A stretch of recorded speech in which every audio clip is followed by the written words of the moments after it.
This video is for the hardware part of the PIC microcontroller for the Raspberry Pi. So this is the hardware. You can ignore the top bits up here. They were just something I did at the very beginning where I was experimenting a bit. The hardware is just really 7 transistors, about 15 resistors, 4 LEDs.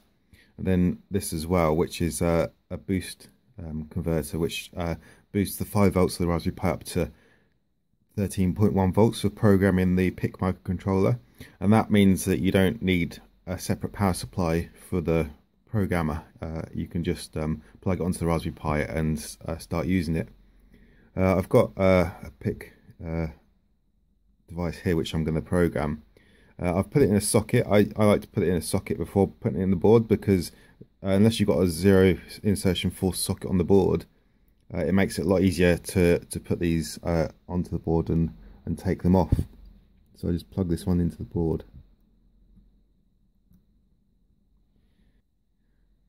So in the GitHub for the source code for the Raspberry Pi programmer for the PIC microcontroller, there's a Readme file which describes everything, all the commands you can use on the programmer.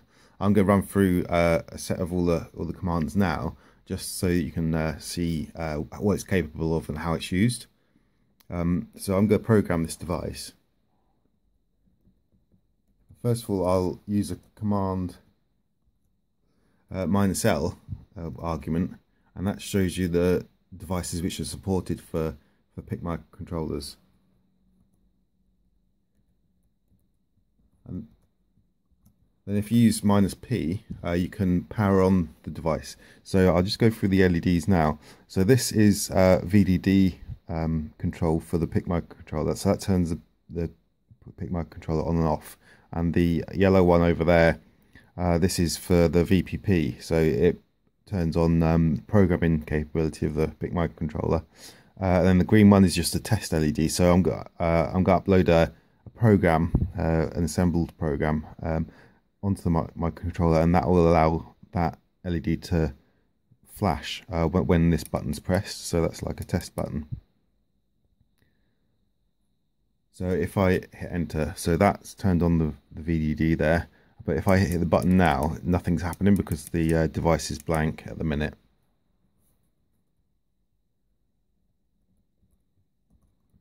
So now I can do a -O argument, and that switches off the VDD power.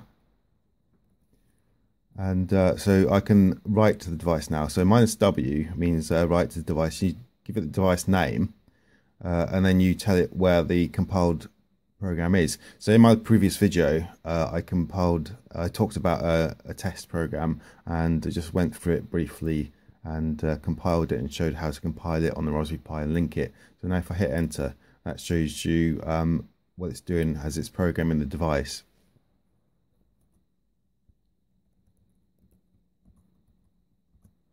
I'll use the -P option again to power on the device.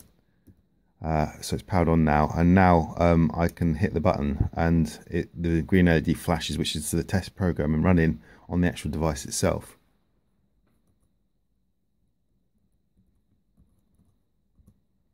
Okay, so now what I can do is I can do a -D option with the device name, and that displays what's in the memory of the device.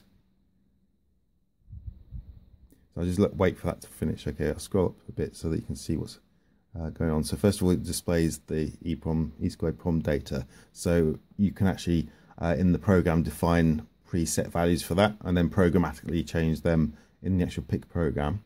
And then you've got the program memory, and it shows you where I've put my program in the program memory. Then the oscillator calibration value, which is the programmer automatically, when you erase the device, it automatically records what that value is and then puts it back again. So that should always stay there. And in the program, you can also set there's an ID on some of these devices, and it's four words long on here, and programmatically I've also programmed that. Then there's a device ID, which you can't change, but it tells you what the device is and the revision number of the device. And then there's the configuration value, which you program, which you can do things like write protect the device. So now I can use the -v option.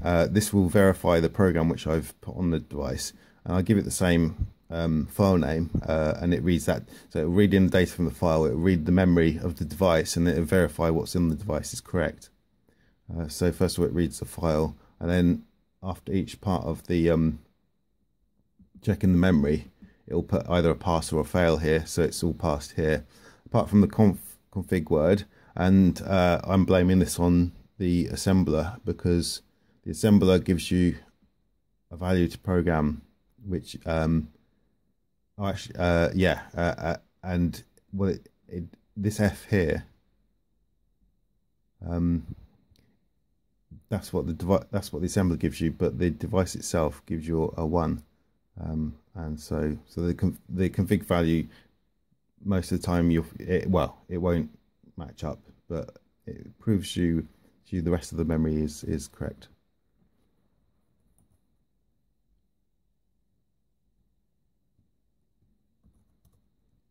It's another feature is checksum. So I've put a -c argument in, and what it does is it reads out all the memory off the device and then gives you the checksum value of the device.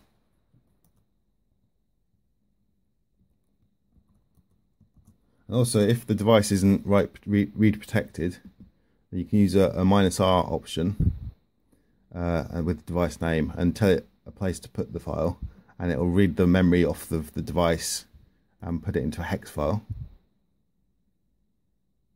And so that will give you a hex file which you can then write back to another device. So it just gives you a summary at the end, but I can also output the contents of the file, and this hex file you can just send to another device, and put a blank device in there, and you can start cloning the device as long as it hasn't got read protection on it.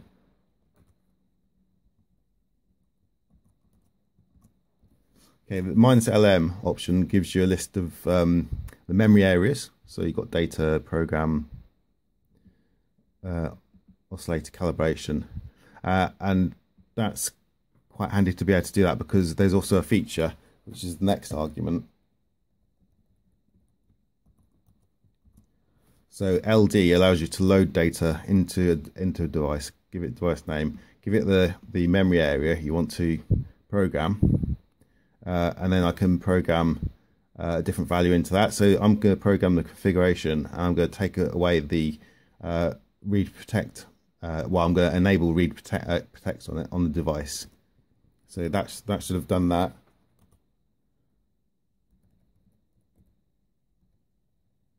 And then what I'll do is I'll display the contents of the memory again, but this time it shows up as all zeros for the memory.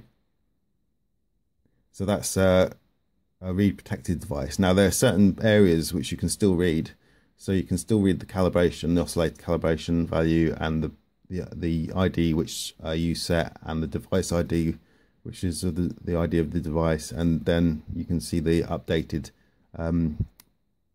configuration value, which I just wrote into there.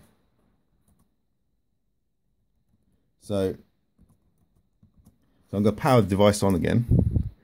So that's powered on, and if I hit the button, you can see it's still programmed. So even though it's returning zeros for memory location when you read the device, the actual device is still programmed.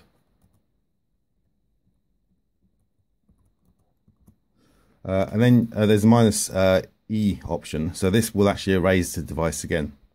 So if I hit return, okay, so